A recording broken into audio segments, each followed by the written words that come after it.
Hi, I'm Deb Dana, and I'm going to invite you to go on a journey with me getting to know the nervous system, a polyvagal approach.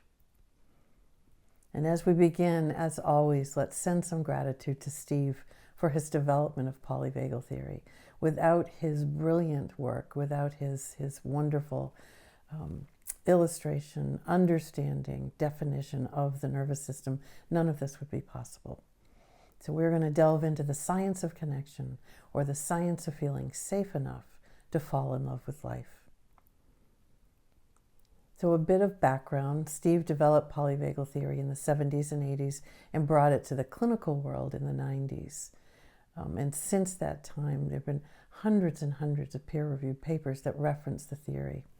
So even though we begin to learn more and more about the nervous system, polyvagal theory continues to guide us in understanding what makes us human.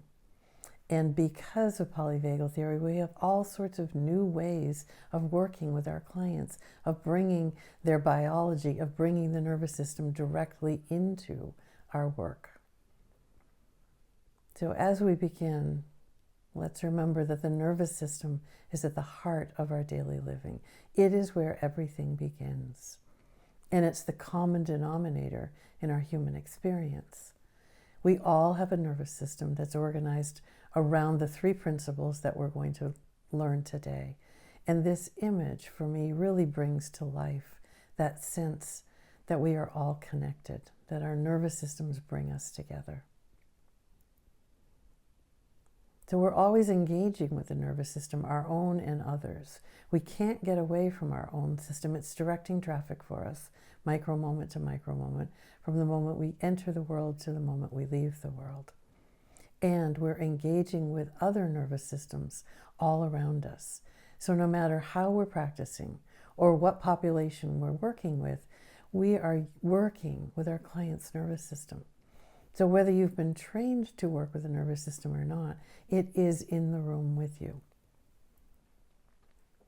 So the physiocam helps us see the system in action, because our nervous system both sends and searches for cues of safety and danger. We are continuously broadcasting and receiving those cues.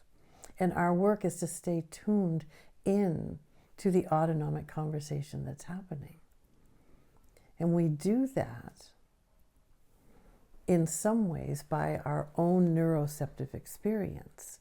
And what the physiocam does is it brings that experience from our explicit embodied awareness into explicit awareness, explicit knowing, so that we can see it in action. So the nervous system's response is what we call the intervening variable. We have events that happen, we have information that's coming into our experience, and then we either go down a pathway of protection or a pathway of connection. And it is our nervous system's response that makes that determination. That's why we call it the intervening variable. It's not your brain. It is your nervous system that makes that determination. So how do we move toward well-being? Because that's why our clients come to us. They come to us because they're suffering. And our job, our responsibility, is to help them move out of suffering towards well-being. So if we think about illness and wellness through the lens of the nervous system, illness can be thought of as the outcome of a nervous system that's dysregulated in some particular way. That simplifies our experience of illness, right? It's a dysregulated nervous system. And then we begin to get curious about how exactly is this nervous system dysregulated. So if that's illness, then wellness comes from a nervous system that finds its way to regulation. It's guided by regulation. We want to think about illness and wellness both as physical and psychological, because the nervous system impacts both. And symptoms are how the nervous system tries to communicate with us. So if you take a moment and think of some symptom you're suffering with, some symptom, a physical experience or a psychological one that's causing you a bit of distress. And then we think, oh, the nervous system's trying to tell us something. And we can become curious. What is my nervous system trying to tell me? It's trying to get me to pay attention to something. That's what the nervous system does. It uses symptoms to get our attention. So let's look at some of the benefits of autonomic flexibility. This is a nervous system that dysregulates and finds the way back to regulation. And remember, we all dysregulate. It's a normal human experience. So finding the way back to regulation is a property of resilience. It creates flexibility. And when we have a flexible nervous system, you'll see I've given you a bunch of research articles that illustrate both the physical and the psychological benefits. So reduced inflammation and control of immune response, well-being, emotional regulation, social support, compassion, and self-compassion. So that's a lovely list of qualities that are enhanced by a flexible nervous system. But what happens when we have a rigidly responding nervous system? This is a nervous system that dysregulates and gets stuck there.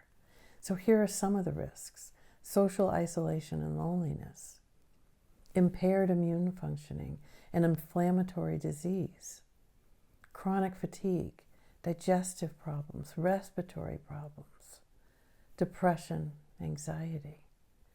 You can see this long list of consequences of a nervous system that dysregulates and gets stuck in that state of dysregulation. So when the nervous system becomes more regulated, symptoms often reduce and even resolve. That's what the research is showing us. A regulated nervous system can help your client become subclinical for a diagnosis. They can no longer meet diagnostic criteria because the symptoms reduce. Sometimes symptoms totally resolve.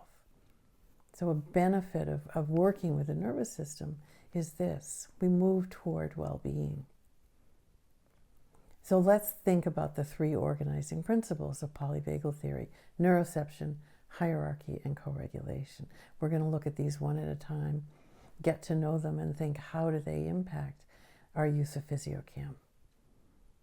So autonomic intuition is a way we might think of the concept neuroception, the way the nervous system takes in information, your gut sense, your intuition. We don't quite know where it comes from, but polyvagal theory shows us that neuroception brings this information to us through three pathways: an inside pathway, an outside pathway, and a between pathway.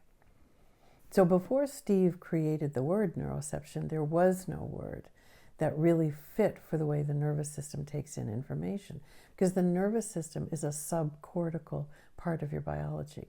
It does connect to your limbic and cortex, but in the way it takes in information, it takes that information in from a brainstem experience, so below the level of your conscious awareness. And it looks for cues of safety and danger in that inside, outside, and between space. So I'm going to show you a few images and invite you to sort of get to know your neuroception. So neuroception has these possibilities. It can help you feel connected and curious, wanting to engage with the slide. It can bring you a sense of being distressed. So you're either wanting to run away from the slide or fight the slide. Or it can take you into a place where you're disengaged, kind of don't pay any attention, maybe even float away somewhere. So that's the neuroceptive experience, one of those options. And then your brain is going to make up a story, because the brain's job is to make up a story to make sense of what just happened in your nervous system. It got the information from your body, and now its job is to make up a story. So if you can, see if you can feel the neuroceptive experience first. Where does neuroception take you? Connected, distressed, disengaged, and then let the brain's story come in. The images you're going to see are in pairs, because part of what the nervous system really enjoys is a comparison experience. So I'm going to give you a slide and then a slide that's sort of in the same family, but different, so that you get the sense of movement in your nervous system. So let's start with this one. Connected, distressed, disengaged. And then the story.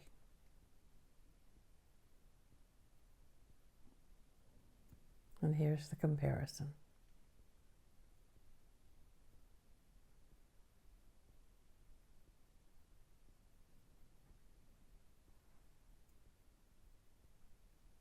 disconnected, distressed, disengaged. Where does neuroception take you? And what's the story?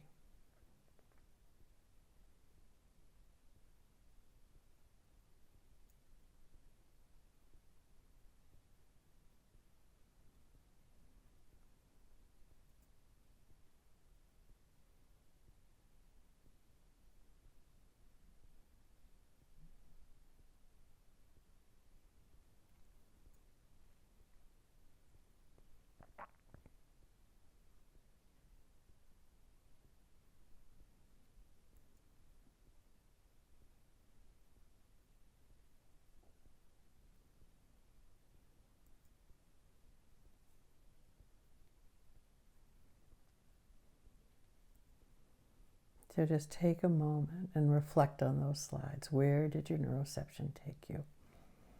Maybe there's a certain slide that pulled you in some direction. Maybe there's a story that caught your attention, and then you can work backwards and think, where did neuroception take me? This is the basic skill around neuroception, because our responsibility is to know what's happening in our own nervous system. We need to be able to tune in and know, oh, neuroception has just activated this. And then here's the story. And once we can do that, we can be curious about what's happening for another person. So curiosity invites us into connection. Right? If we assume what happens in our system is happening in another person's system, we are no longer curious. And the conversation between nervous systems stops. So we can think about what happens in a simple equation, a safety-danger equation. When the cues of safety outweigh the cues of danger, then change is possible. We begin to hear new stories. We begin to see possibilities. Options appear. But when the cues of danger outweigh the cues of safety, we enter into a survival story, and change is no longer possible. Right? Our survival strategies take over. So when we think about this, we understand that our work is to make sure that the safety-danger equation is leaning towards safety. That is the only time that we can enter into a change process and be successful. So the physiocam, in some ways, helps us see the equation changing moment to moment. As the colors change, we're noticing the nuance of change in the safety-danger equation. And again, we want to be curious. Right? If we see these colors, you might think red is the danger zone. Right? When the physiocam goes to red, I need to stop. We don't know that.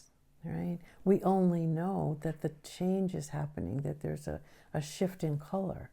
But we don't know what that means. We want to ask our clients, what's happening? Let's track the safety-danger equation.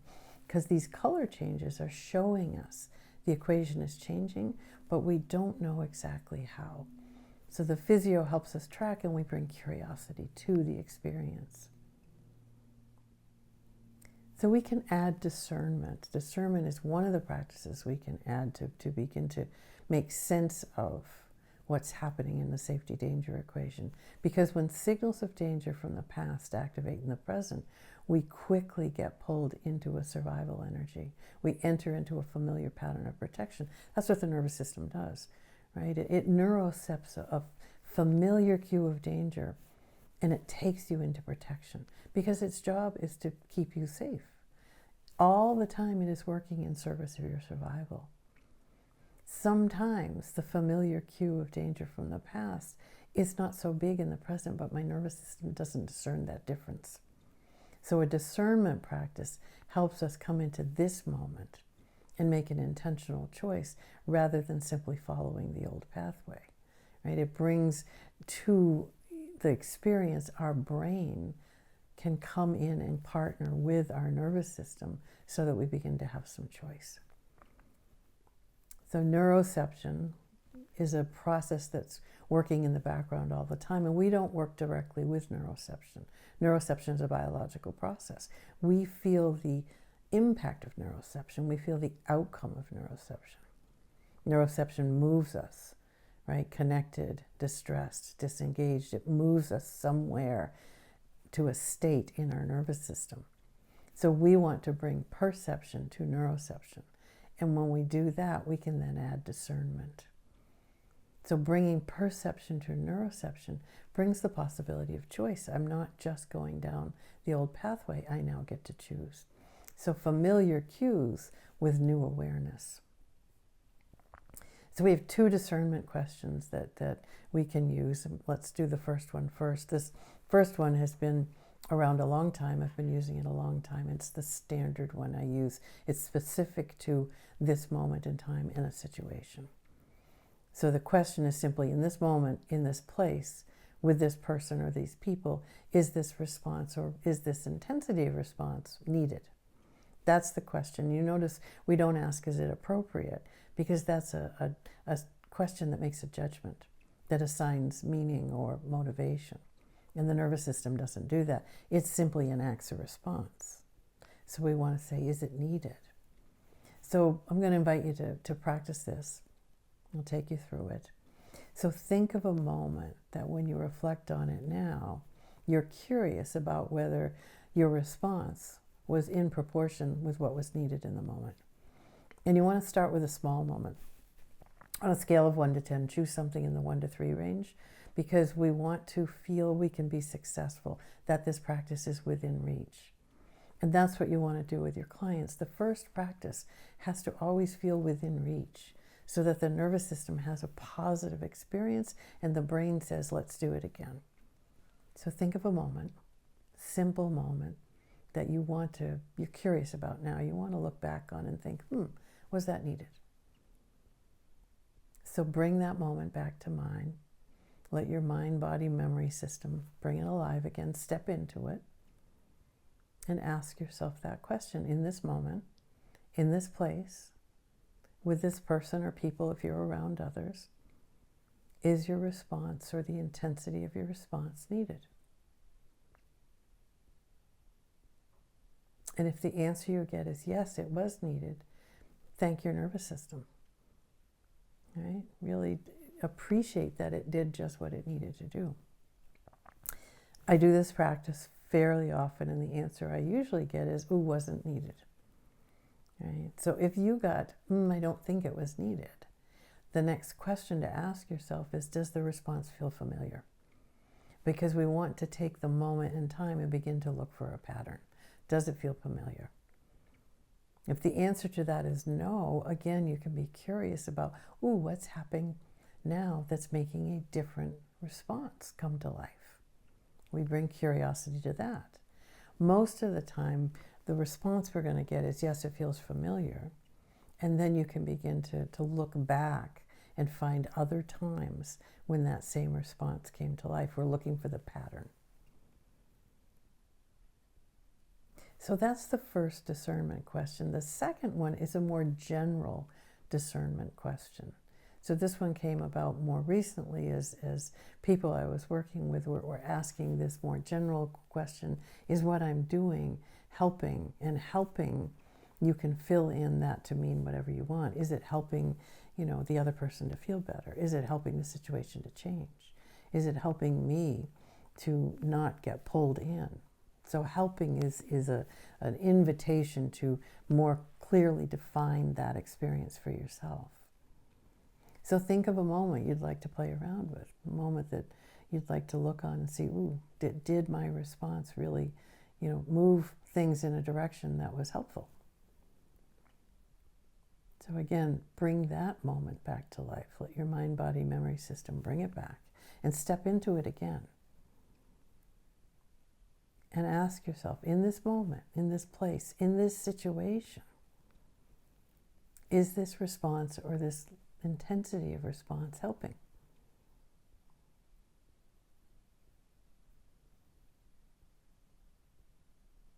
And if the answer you get is yes, stay with that for a moment and just notice how it did help. If the answer you get is, ooh, I don't think so, play around with that. Something pulled you in, your response, your intensity of response stayed there. And it did not help to resolve the situation. And if you're in that place, you can think, how could I get back to a bit more regulation, and what might have been a different option?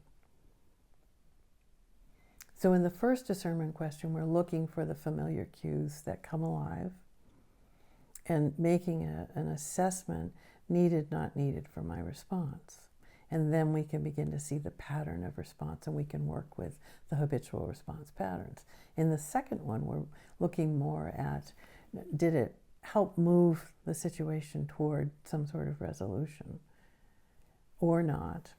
And then we're looking at what happened for me, and how could I have taken a step back and found a different pathway. So we're going to move on to the second organizing principle, the autonomic hierarchy. And the hierarchy is, again, a gift that Steve has given us with Polyvagal Theory, because it outlines the predictable pathways we travel from engagement to mobilization to disconnection and back again. So helpful to know where we're heading and how we're going to come back again. And this is what the hierarchy offers us. So as we look at it, we can see that ventral vagal, the system of connection, where we can regulate by ourselves and with others, is the top of the hierarchy. That's the newest part of our nervous system, the top of the hierarchy, the place where we can experience well-being. When the world gets to be a bit too overwhelming for us, our nervous system takes one step down the hierarchy into the sympathetic nervous system. And this is the system of mobilization, fight and flight, protection through action. And if this doesn't resolve whatever is going on for us, and so we can find our way back up to ventral, the system will take us down to the bottom of the hierarchy, to the dorsal vagal state, which is the system of immobilization, where the protection is through some sort of disappearing, collapse, shutdown. So this is the brilliant hierarchy that Steve has given us. Ventral, sympathetic, dorsal, going down the hierarchy, dorsal, sympathetic, ventral, as we come back up the hierarchy. And remember, a flexible nervous system moves down and up with some sort of ease, because we all go down, sympathetic and dorsal, in small ways all the time, in big ways sometimes, and have to find our way back up. So here is the vagus, right? Both dorsal and ventral. This is the main part of your parasympathetic nervous system. Vagus is Latin for wanderer, and I think this image really beautifully brings the wandering aspect of this nerve to life. It exits your brainstem and then wanders throughout your body. Right? The vagus is a cranial nerve 10, and it's really a collection of nerves that are held within a conduit. So it leaves the brainstem, and you can see all the beautiful places it goes. This is a photolithograph of an ancient wood carving, so maybe not totally anatomically correct, but it brings the feeling of the vagus to life. The vagus is pretty much divided at the diaphragm. So from the diaphragm upward is the realm of the ventral vagus, right? Supradiaphragmatic. This is where we feel safe and engaged, we connect, we communicate. We have both physical and emotional well-being. From the diaphragm downward is the world of the dorsal vagus. And the dorsal vagus has two functions. It has a daily function, which is to run your digestion in a healthy way. That's its role. The dorsal vagus takes care of your digestion. When it's recruited for a survival response, however, your digestion is out of regulation, first of all. And then the more psychological survival response is that we move out of awareness, out of connection, into some kind of collapse. So that's the parasympathetic. Now let's look at the sympathetic. Right? Sympathetic nervous system is a spinal nerve system. Right? It exits the middle part of your spinal cord, that thoracic and lumbar region, around the sympathetic chain that runs down both sides of your spinal cord. And it too has two functions, a daily function and a survival response. And its daily role is to help regulate your breath and heart rhythms. and to bring you the energy you need to move through the day. Right? Sympathetic brings energy. We need sympathetic. We need sympathetic to be able to mobilize and move through the day. When it's recruited for a survival response, however, we activate into fight and flight. So the energy becomes disorganized, chaotic, overwhelming, flooding, fight and flight. And when that happens, this other axis, the HPA axis that you see in the smaller illustration, hypothalamus, pituitary, adrenal axis, those three parts in your body are connected by a circuit. And when we go into fight and flight, that circuit then floods us with cortisol and adrenaline. So each of these states, the ventral, the dorsal, and the sympathetic, have what we call emergent properties. And the emergent properties are the thoughts, the feelings, the behaviors, the beliefs, the body sensations that we have access to when we are in that state. And each state has its own set of emergent properties. So when I'm in ventral, I have access to the ventral properties. When I leave ventral, I lose access to all of those. I now gain access to the emergent properties of sympathetic. And the same is true when I go to dorsal. So as we move from state to state, we gain and lose access to these experiences. And before our brain can assemble thoughts and language, before the brain can even come up with a story, the nervous system has already initiated the response that's going to move us toward an experience into connection. That ventral experience is going to take us into the mobilizing protection of fight and flight, sympathetic, or rescue us through shutdown and disconnection, that dorsal experience. So let's look at these and remember, this is not a cognitive choice. Your brain is not making that decision. Your biology is. This is a biological choice. So as I move to sympathetic and dorsal, it's not that I'm unwilling to be here with you. It's not that I'm unwilling to communicate. It's not that I'm unwilling to listen. It's that I'm now biologically unable. My nervous system says it's not safe. You can't. So let's look at the regulated system, the ventral system, and then we'll look at the dysregulated system in more detail. So this is an image I love. I like to think about this as an image of our regulated system, this beautiful tree. Right? So underground, the roots that are feeding this tree, that's our dorsal system that's running our digestion. The trunk of this tree is our sympathetic, regulated energy that's bringing us this beautiful energy so that we can grow and move and do all the things we need to do. It's keeping this tree growing and alive. And then the canopy of this tree is your ventral system, right? Reaching out for connection, reaching up, reaching out. This beautiful place of feeling the integration of everything.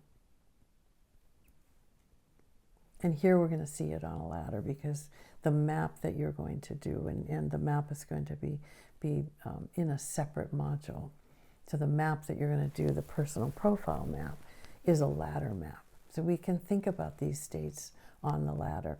I like a ladder because a ladder helps us understand that we don't just move from one state to the next to the next. We move in small ways toward another state and then back toward another state. So there's a nuance to this. So the rungs on the ladder are what help us remember, oh, I'm moving toward or away from whatever state this is. And when ventral is in charge, we have this healthy homeostasis going on where sympathetic and dorsal are doing their everyday regulating roles in the background. Right? This is a place where I'm regulated and reaching out.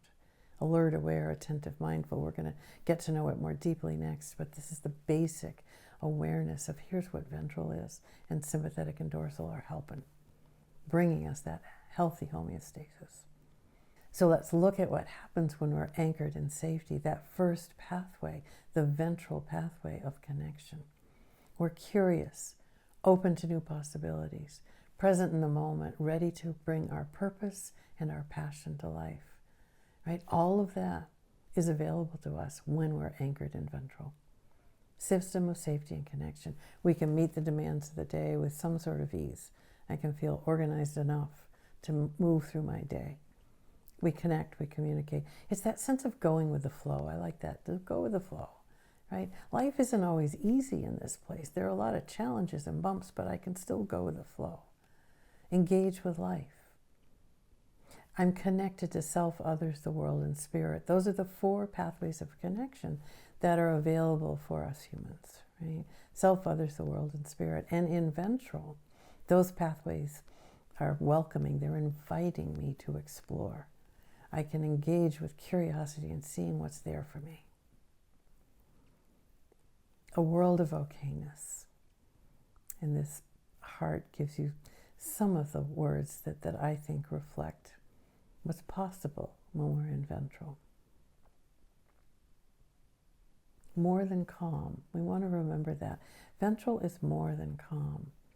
We can also be excited and passionate and interested. And we can relax. We can be resting. We can be at peace. Then we can be alert and ready.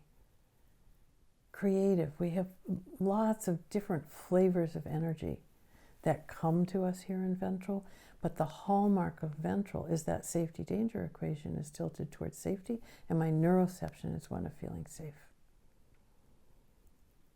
So what happens when we're missing the regulation of ventral? And this image to me really brings alive that sense of I'm no longer in that place of feeling safe enough, connected enough. And here, again, on the ladder, ventral is now out of reach and dorsal's out of regulation. As soon as we leave ventral, dorsal is going to be out of regulation. Right? And as soon as we leave ventral, your prefrontal cortex goes into hypoactive mode.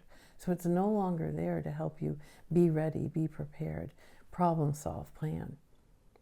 You're now in this anxious, alarmed, angry, aggressive world, right? The world of fight and flight, the polarized world of sympathetic, right? Which is that flight, alarmed, anxious, panic, get me out of here, what's going to happen? Or that fight, angry, aggressive, I have to do something. And here's this first pathway of protection. The neuroception is one of danger. We're in a polarized world. It's me against you, us against them. We become locked in a story where change is not possible. I enter into a survival story and I get stuck there. We feel driven. We're always seeking and never satisfied. The energy here is driven, right? There's a neediness to it, a drivenness to it. This is a system of action. We're filled with chaotic energy, mobilized to attack, driven to escape. Disrupted connection to self, others, the world, and spirit. Those 4 pathways that were just there in ventral, inviting me to travel them, are still there, but they feel very different when I'm in sympathetic survival. Right? Instead of hearing all of the possibilities of what happens inside and all of the different voices that are in my inner world, I'm only hearing the ones that are judging or shaming or critical or blaming, right? My relationship with others is changed. It's not a lovely reciprocity, a give and take, a feeling of co-regulation. There's an imbalance to it. Our connection to the world changes and we do not take care of the world around us. Right? We're totally focused on survival. And so we don't have the energy or the bandwidth or the space or the biology to be able to care for the world. And our connection with spirit, which in ventral is filled with some sort of grace, whether it's a religious connection or spiritual connection. However you define that for yourself, in ventral there's a grace to it.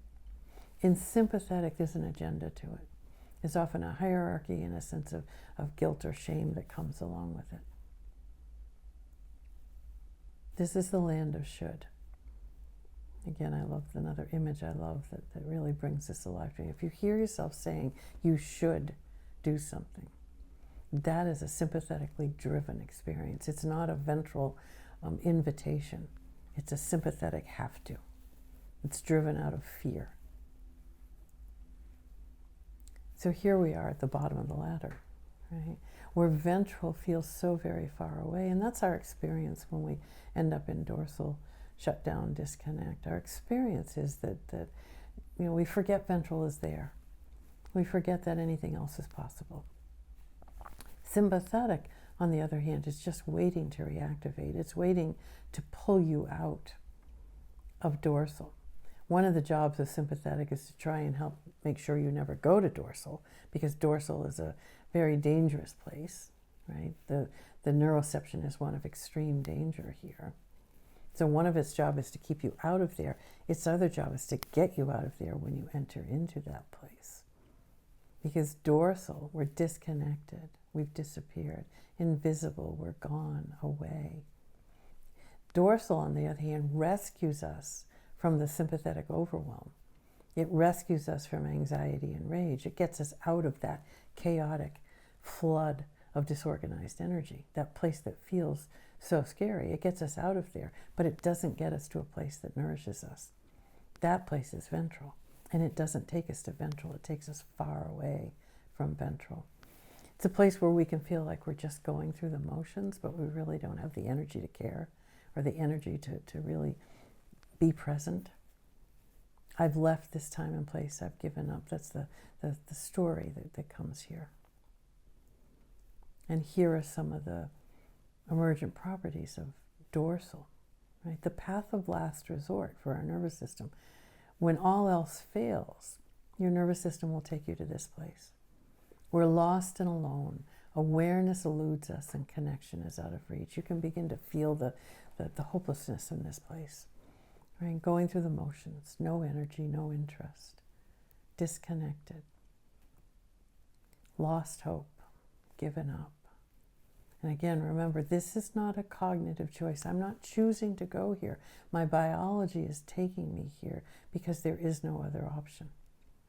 And now I've lost connection to self, others, the world, and spirit. Right? I can't reach for those connections. They no longer exist. I'm alone, I'm lost, I'm abandoned. The place where no one will ever find me. This is what it feels like here. So this ends our exploration of the hierarchy and your invitation to go to the mapping segment and create your own personal profile map, which brings all of these states to life for yourself, so you get to know what happens in my body, what do I think, feel, do. What are the core beliefs that are at work for me in each of these states?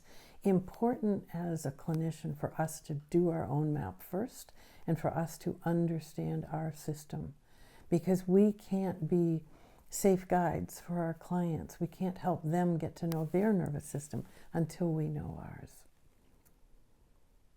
So this takes us to the vagal brake, and the vagal brake is an incredibly important part of our biology to understand, and it really is the essence of what the physiocam is tracking. It's tracking the actions of the vagal brake. So the vagal brake is one particular ventral vagal circuit that goes to the heart's pacemaker, the sinoatrial node of the heart, and it speeds up and slows down the heart. So it creates the heart rate variability that physiocam is measuring, and one of the things physiocam is measuring. And it allows us to access sympathetic energy, but not activate sympathetic survival.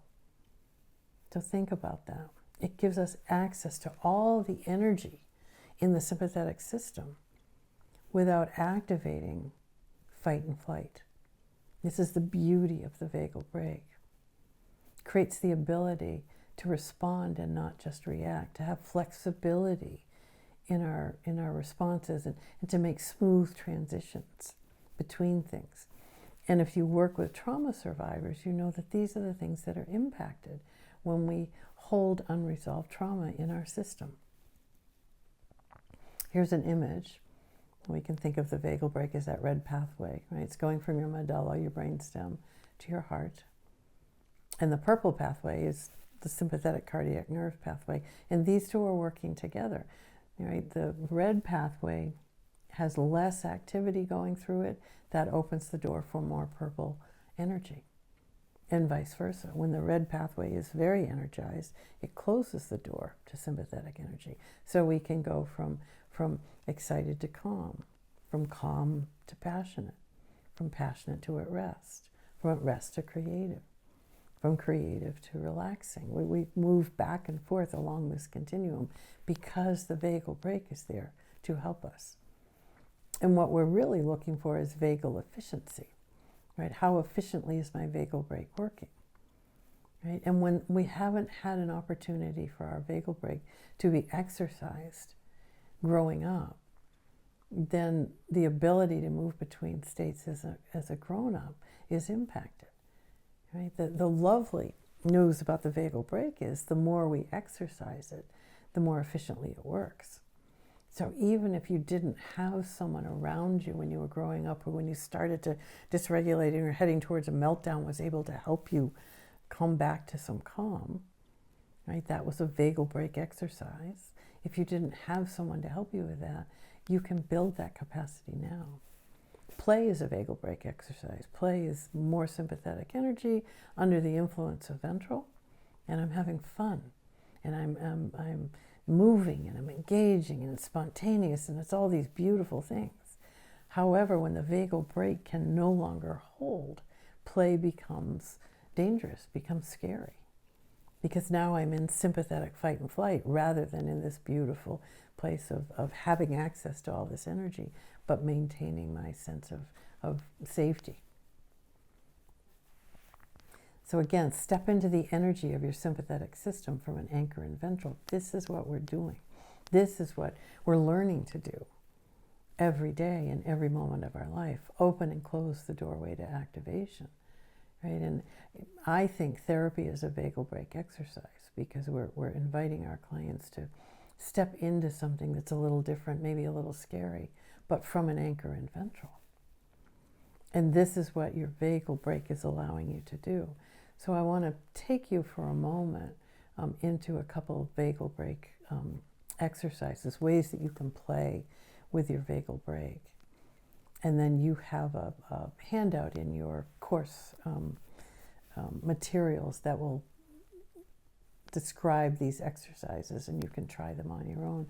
But the first way we want to play with this is simply to come up with an image that represents your vagal brake. Right? We're going to do image, we're going to do movement, because not everyone is strongly wired for image. We're going to start there, but we're going to add movement. So if image is not a way that you really can feel into this, that's okay. We're going to find movement next. So image, right? Is there an image that you can use to represent your vagal brake, where you get to control the dimensions, the way that image moves? So it could be a window you open and close. It could be a water faucet you turn on and off. It could be a curtain you open, shades you close. It could be a dimmer switch on a light, volume control knob. Take a moment and play with some images and see what feels like it might fit for me. What does my system respond to? And again, this is a bottom-up meets top-down experience, because we need both your nervous system and your brain to be cooperating in this. So come up with an image. And we're going to play with the image using a simple breath cycle, because every time you inhale, your vagal brake releases just a little and your heart rate speeds up. And every time you exhale, your vagal brake re-engages and your heart rate slows down. That creates heart rate variability. That's your vagal brake at work. So we're just going to connect your image to your breath cycle. And your image will have a movement connected with it. Right? If my image is the brakes on the bicycle, which is the image that I used from the very beginning, as I inhale, I release the brakes a little and my heart rate speeds up. The wheels on my bike spin faster. As I exhale, I re-engage the brakes a bit. The wheels on the bike go slower and my heart rate slows down. So go ahead and just play with your breath cycle for a few breath cycles. Inhale, release, exhale, re-engage. The deeper your inhale, the stronger your inhale, the more your vagal brake releases. The stronger your exhale, the more it re-engages. You can play with changing the intensity of your breath cycle as well.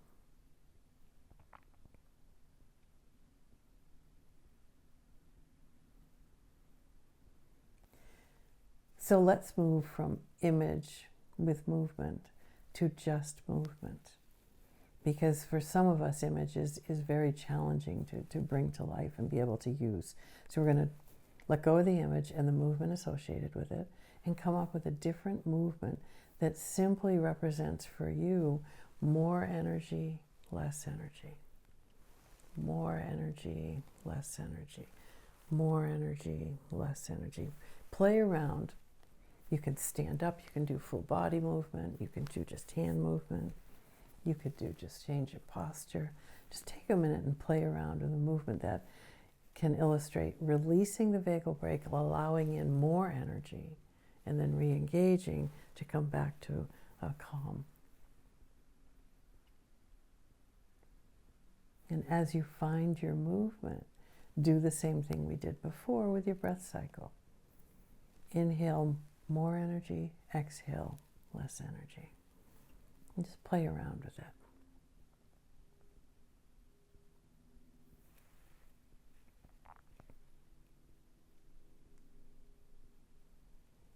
And now you have a compare-contrast experience. You may have thought image was your preferred way of working, and movement might have ended up being more nourishing for you, or vice versa, right? Again, we want to offer choice. And so when we're doing this for ourselves and with clients, we want to play around with different ways of bringing the vagal brake alive so that we can then play with it. So here's the vagal brake layered over the hierarchy. So we see that the vagal brake relaxes and re-engages to help us meet the everyday challenges, to help us meet a moment successfully, right? And that is between ventral and sympathetic, in that space between. And as our vagal brake works more and more efficiently, we have more and more space in between. You know, I'm not dysregulated into sympathetic survival strategies so quickly, so easily. I can stay anchored in ventral with my sympathetic energy there more often, longer.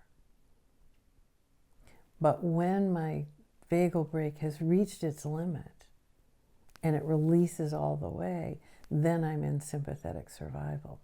And my HPA axis is engaged. Remember, I'm flooded with cortisol and adrenaline, right? So now my vagal brake is no longer working for me. And when sympathetic can't meet the challenge, I can fall into dorsal collapse, still no vagal brake, right? So vagal brake, and that's what we're measuring with the physiocam, the actions of the vagal brake, is working between ventral and sympathetic to give us more space there. I can stay there longer. I can be in that place more often.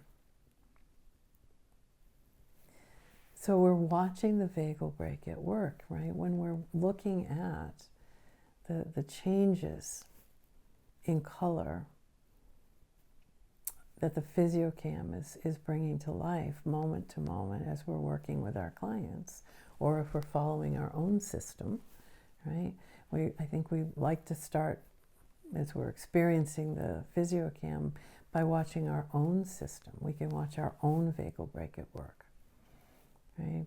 And you're seeing, and you can then connect to your own vagal brake experience, what's happening in here and what's happening on the screen. So we want to stretch, not stress our nervous system, right? That's really the goal of therapy. That's the goal of trying new things, learning new things, moving through life in a different pattern, is stretching our nervous system, not stressing. So we have to know when to say it's enough. It's hard to do, I know. I know for me it's hard to say that's enough. I want to push on through. But the nervous system doesn't work on that principle. It doesn't work on the no pain, no gain, just power through principle. patterns of connection and protection are being shaped and reshaped in every moment. And you can see these two beautiful patterns coming to life. And just notice, which one are you drawn to as you watch today?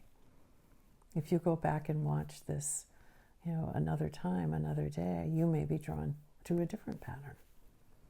Which one are you drawn to today? Today I'm drawn to the yellow, bright, quickly moving one. That's what my system is feeling, the rhythm of that one. I will tell you that when I did this last week for a different training, I was drawn to the slower, darker, gentler rhythm. So where are you drawn today? And both of these are helping to remind us that we're not stuck, that with patience and persistence, we can find the way to a new rhythm, and we can move between rhythms. When we stretch but don't stress our system, that's the main ingredient: stretch, not stress.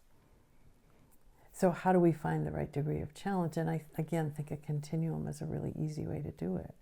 So on one side, we have the stretch and savor experience, where we try something new, we stretch a bit, we step out of our comfort zone, we step into something new, and then we celebrate having accomplished it. We savor that experience.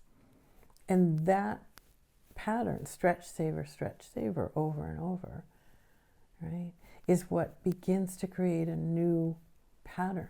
We move into a new pattern of connection. This is a vagal brake exercise where the vagal brake is releasing, re-engage, release, re-engage. Right? More energy, and then come back to let it sink in. We try something new, we let it land in our system. And then there's the line in the middle, that's the tipping point. Right? The tipping point is I'm getting to that place where it's going to be too much for my system. And if I can recognize I'm getting to that point, then I can make a choice, a deliberate choice, to move back, to not keep going. My system is giving me the message, enough, time to stop. Many times we don't listen to that message, right? Many times our clients haven't learned to hear that message. When we move over the tipping point, we enter into the stress and survive category. And stress is when our nervous system is really giving us a neuroception of unsafety. Right? Vagal brake is at its edge or has just begun to release. And we're now moving into that sympathetic distress. We still have time there, if we can recognize it, to move back across the tipping point. Right? But if we don't recognize it, we just keep on going, we then enter into a full survival state. Right? Sympathetic and then dorsal. We enter right into that survival strategy, and then we're stuck there, and we have to work our way back out of that place, back up the ladder. Another way to look at this is with image, because again, we want to offer choice. Words, image. These are my images. You'll notice my stretch is this kite that has two strings, because that's the one that I think can maneuver, can fly, can turn beautifully. It has ease of doing that. And then savor for me is this beautiful nautilus shell, both because I love the ocean and I love the beach, and so seashells are something I do love. And because that shape in and of itself has been shown to often invite some ventral energy. So there's my stretch and savor. My tipping point is simply this line that reminds me, it's not a straight full line, it's a line that's got some, different edges to it. It reminds me, oh, wait a minute. Catches my attention. And then for me, when I move over the tipping point, stress is felt in my heart. Right? It's a heart experience. I can feel the dysregulation there. And then survive is this, for me, a dorsal state. That's my typical survival state, is dorsal. I move quickly through sympathetic and land in dorsal. And so this dorsal, this little emoji looks dorsal to me, sort of not really here, gone away somewhere. So follow the nervous system. right? This is what we're doing when we're tracking nervous system movement moment to moment. When is the time to stretch? When am I safely on that stretch and savor side of the tipping point? Right? When is the time to keep stretching? When is the time to stop and celebrate and let the stretch land and sink into my nervous system? And then when is the time to stop? And your nervous system gives you those answers when we learn to listen. Right? And the physiocam is giving us an external way of looking at this communication. It's helping us see through color changes on the screen what's happening on the inside so that I can begin to connect the two. So let's be curious about the colors, right? Because the thing we don't want to do is make an assumption that the color is moving into the red zone and it's dangerous and the neuroception is danger and we need to stop. We don't know that, right? My vagal brake can be releasing, giving me lots of energy in my system. So the colors are going to change because my heart rate variability is changing, what's in my system is changing, but it may very well be anchored under the regulation of ventral. And so it's a positive, hopeful, change-inducing experience, right? So the colors are what we want to be curious about. We never want to make an assumption. We want to recognize the color change and then be curious. And we want to be curious, again, as we start this process, we want to befriend our own system and watch things change and say, ooh, what's happening, right? Where am I headed? What state am I headed into? What's happening in my nervous system? And then connecting it to the color. Because in one moment, a color change to red might be time to stop. And in another moment, a color change to red might mean I'm really engaged in what we're doing right now. I'm alert and ready, right? So again, be curious about colors. The nervous system is trying to tell us something. We want to ask it, what is it trying to tell us? So finally, co-regulation, the third organizing principle. And co-regulation is a biological imperative. We have to have it in order to survive. And this is an image I love. It really feels like we are all linked, nervous system to nervous system, right? And I often, can kind of bring this alive by thinking my nervous system connected to all of yours. All of yours are connected to people you're around, and at some point we circle the globe in this nervous system to nervous system connection. That brings a ventral experience for me. So autonomic intimacy. I like to think that's what we're creating. It's a nervous system to nervous system creation of connection, right? Autonomic intimacy. It's very different from understanding someone brain to brain, that cognitive connection that happens. This is a nervous system to nervous system connection, right? So without the experience of an organizing other, the nervous system is stunned. That beautiful quote from Seaburn Fisher, and I appreciate that, right? Because we are responsible for being regulated and regulating. As a helping professional, I take on that responsibility. If we are dysregulated, there's a rupture in attunement, and the other person's nervous system is going to neurocept that, and there'll be an autonomic move out of connection into protection. Think about that for a moment. These tiny moments of dysregulation that happen for us are then transmitted, communicated through neuroception to the nervous system we're working with, and that nervous system feels the danger of that. And most of the time moves out of connection or takes a step back and a step into beginning protection. So this is the social engagement system, 5 cranial nerves 5, 7, 9, 10, and 11, that help us search for connection through our eyes, our ears, our voice, and our face and head movements. And I love this image, and my colleague Kate White very kindly allows me to use this image in my teaching. I think it brings this social engagement system alive in a way that I can see and feel. So if we look at these one at a time, moving in and out of eye contact is one of the ways we regulate, we self-regulate. Right? We use the eyes to sense safety and signal safety. We also use them to sense danger and signal danger.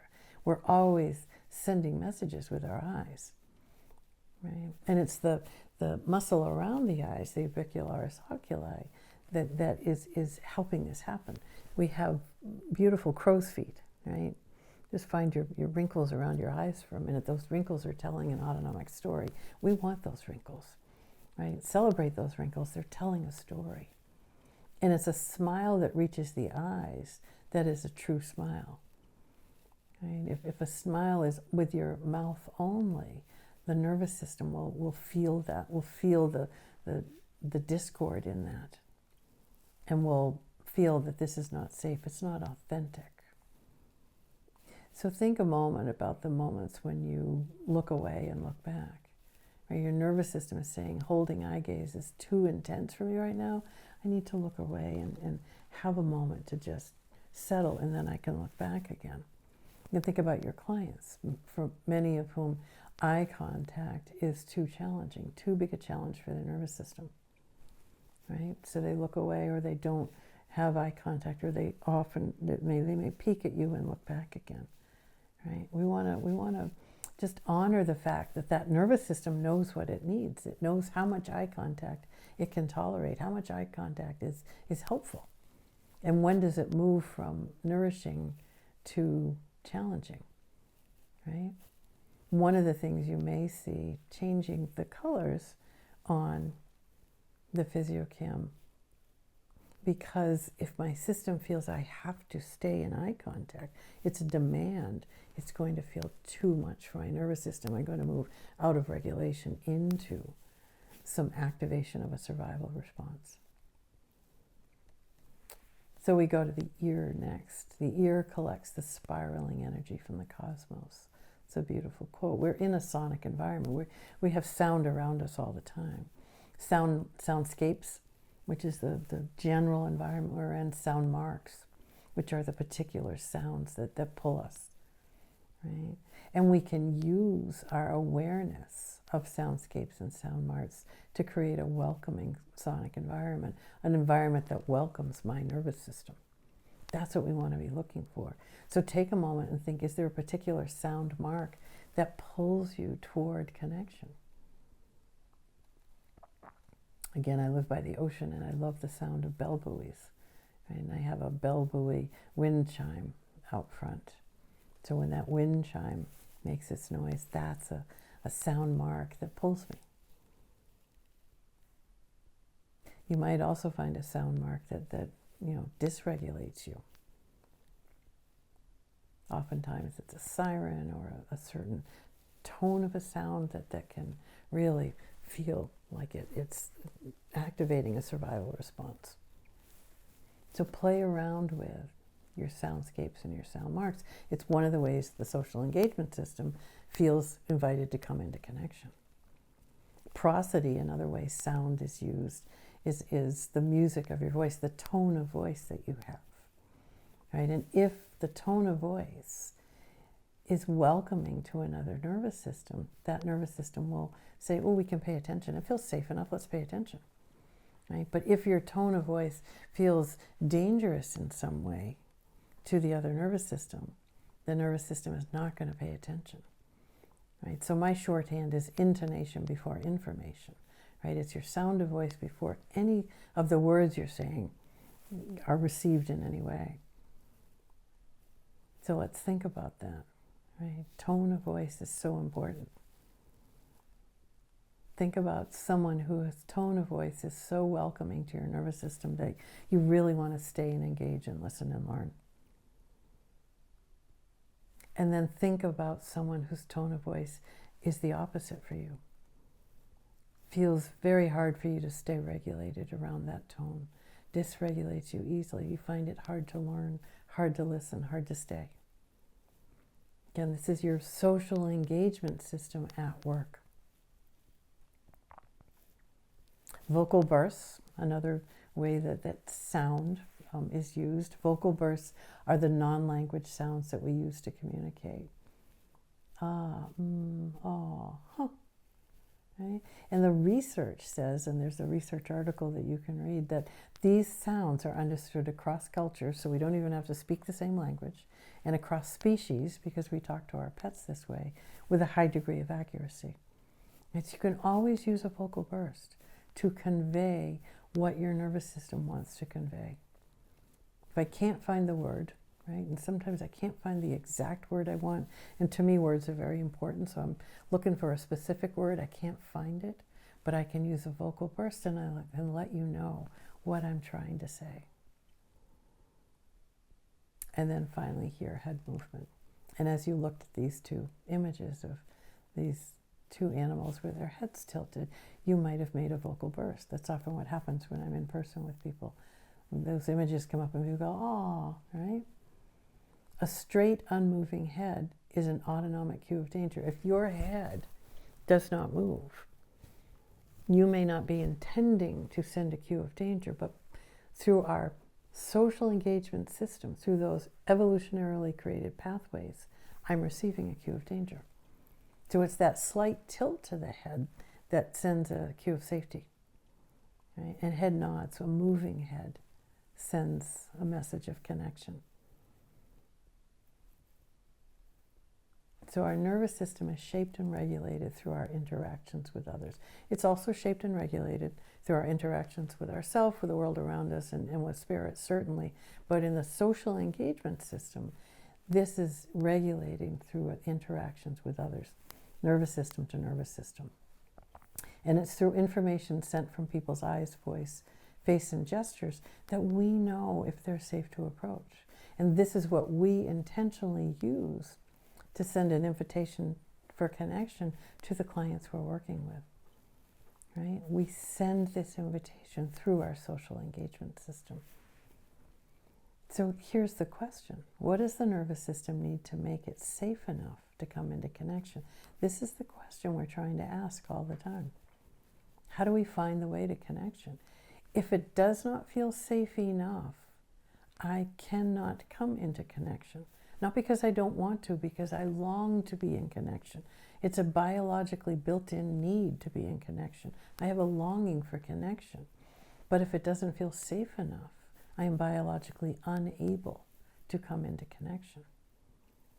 So our responsibility is to find out from our clients, what does your nervous system need to feel safe enough to dip a toe into connection?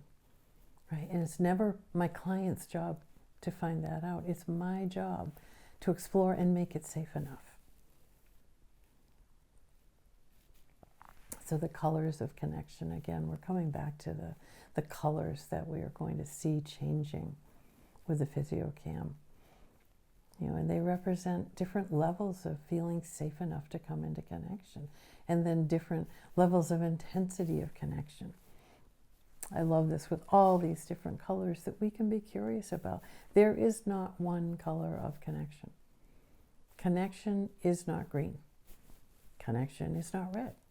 Connection can be any of these colors, right? Because we connect in different ways at different times. We have different needs for different intensity of connection, different ways of coming into connection. And it's our job as healing, helping professionals to be able to find moment to moment what's the way of connection that this nervous system needs now.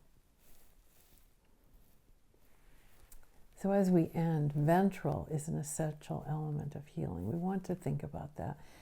When ventral is influencing the system, healing can happen. Without a critical mass of ventral shaping the system, we enter into one of the survival responses, sympathetic fight, flight, dorsal shutdown, collapse, and healing cannot happen from those places, right? Change cannot happen from those places. So ventral is an essential element of healing, and we want to find all the ways we can of inviting our clients to feel those tiny moments of ventral that will begin to gather and begin to shape their system towards more access for ventral and more capacity for connection, which leads to healing. Regulation, dysregulation, and the return to regulation is the common human experience. So take a moment and just think about your day and notice the moments you are in regulation, the moments you lost regulation, and how you return to regulation. Happens many, many times a day. Our survival responses are normal and needed. We don't want them to go away. We need them. They're normal. They keep us safe.